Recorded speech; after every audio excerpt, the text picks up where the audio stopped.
poterie porte un nom qui, aux yeux de certains, peut, au premier abord, paraître réducteur. Sadirac, capitale de la terre cuite et de la céramique fait la fête, pourrait accrocher le chaland plus vigoureusement. Mais au bout d'un quart de siècle, ce rendez-vous initié autour d'un riche, passé potier, n'a pris aucune ride. Bien au contraire, avec le temps, il se bonifie et gagne en qualité et notoriété. Le label, scène d'été, attribué par le Conseil général de la Gironde, renforce cet élan. Et cette année, ce sont 40 potiers qui ont été sélectionnés par la GAP, l'organisateur, pour exposer et vendre leurs œuvres sur la place Justin Fouragnan. Un espace fréquenté durant 2 jours par plus de 5000 personnes, venues de toute la France et de l'étranger. Couleurs, originalité des formes, créativité débridée, inspiration et traitement surprenant de thèmes aux antipodes de la poterie touristique. En fait là, nous sommes réellement dans l'art. Les visiteurs sont repartis enthousiasmés par la qualité des œuvres présentées.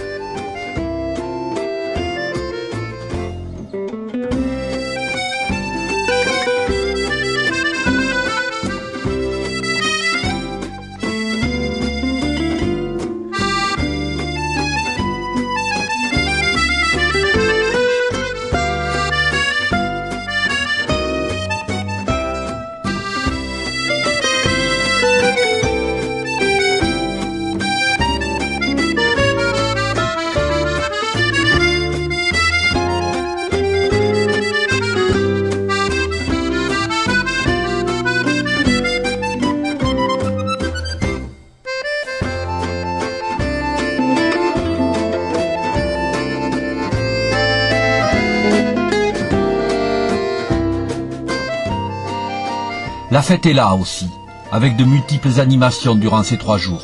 Elles ont élevé le village de Sadirac au rang d'une capitale expérimentale de la construction de fours.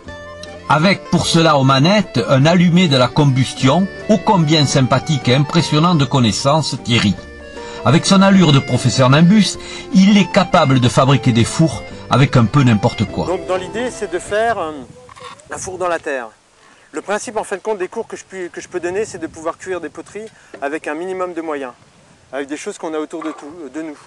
Simplement dans un environnement, prendre ce qu'il y a et de composer avec ça. Donc un trou, ça ne coûte pas grand chose, il suffit simplement de creuser. Et à partir de ce moment-là, on fait un bon feu dedans pour bien préchauffer la masse, pour enlever toute l'humidité à l'intérieur. Et après, quand on va laisser mourir pour avoir une bonne couche de braise. Et sur cette braise-là, on va mettre quelque chose qui va éviter que le feu aille directement sur les pièces, qui peut très bien être du papier glacé. Nous, on va peut-être utiliser des tubes en carton qu'on a là-bas. Et après, on va remettre des pièces tout autour. Là, nous, ici, on a un tout petit peu de foin, mais on va utiliser du copeau. Il y a pas mal de copeaux. Mettre du copeau sur le bois, etc. Et après, on va recouvrir de terre. Après, on peut s'amuser de différentes manières sur ces fours-là. Soit on décide à un moment d'être réducteur, on va complètement l'étouffer pour avoir des noirs, ou soit on va laisser faire pour avoir effectivement des traces dedans. On peut défourner à chaud pour avoir plus de traces, et puis on peut aussi s'amuser à mettre un tuyau de poêle pour dynamiser la chose, mettre un tuyau pour mettre une soufflerie pour être encore un plus haut en température. Après, il y a les fours papier, qui a été inventé par 3 Suisses. Et donc là, c'est une inspiration en fin de compte des cuissons traditionnelles africaines et recomposées avec des matériaux contemporains, qui est le papier glacé. Le papier glacé, il y a un grand pourcentage de kaolin dedans. D'ailleurs, pour faire un feu avec du papier glacé, c'est pas spécialement évident.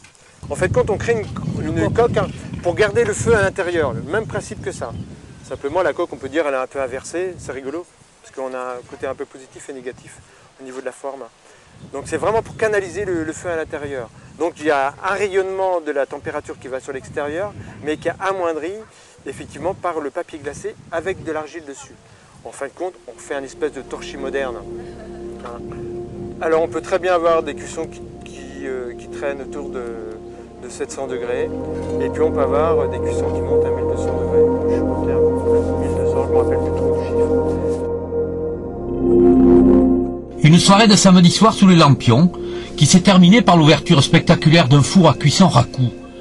Les images plein les yeux, des sensations exceptionnelles, enregistrées sous un ciel plein d'étoiles, à la vue de ce cheval de feu et de son cavalier.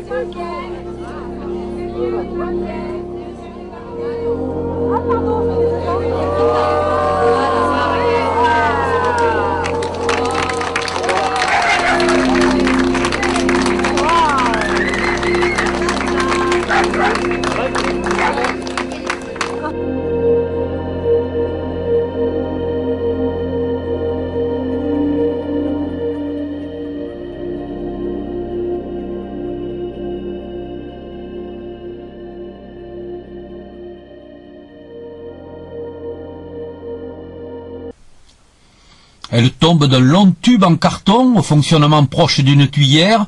Ce sont des larmes de Vénus, gouttes de verre fondu, récoltées grâce à la magie secrète du feu, inventée par Thierry. Comment ça fonctionne? En fait, c'est du carbone, c'est du carton qui brûle.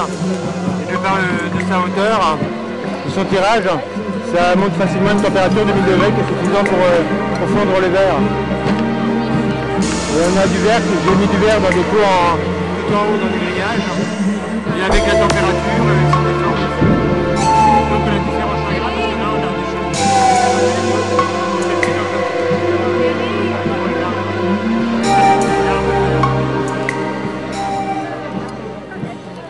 choses.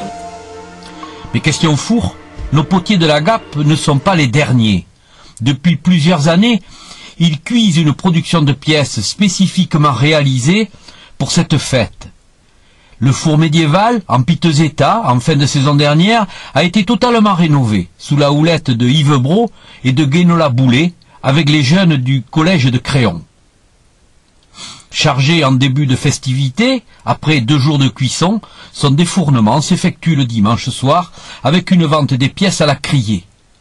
Elle donne lieu à de nombreuses acquisitions, et aussi de nombreuses joutes verbales.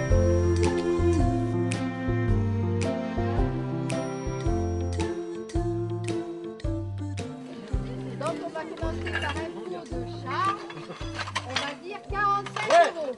Là. Je dirais plus rien. Vous ne le voulez pas? Oui, c'est parti là. Ah. On n'a pas entendu. Si on n'entend pas, ça va pas là. C'est pas moi. 35? Là, moi.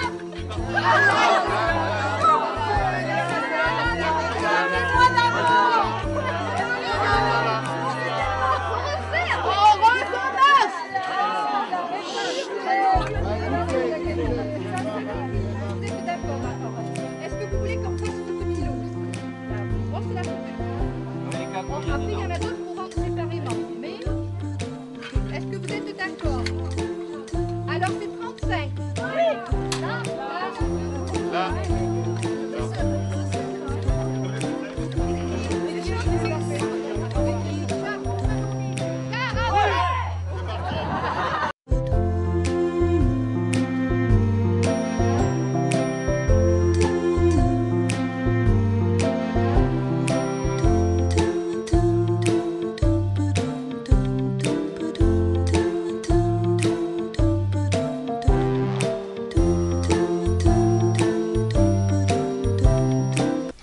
Les bénévoles de la Gap ont construit une manifestation variée, au cours de laquelle chacun et chacune peut trouver son bonheur. La fête de la poterie rentre désormais dans le champ restreint des manifestations pilotes et de haut niveau. Elle met en œuvre la défense et la valorisation du patrimoine sadiraquais tout en préservant le tissu économique encore existant, celui des potiers sadiraquais qui portent aujourd'hui très haut le drapeau d'une aventure débutée il y a plus de 2000 ans.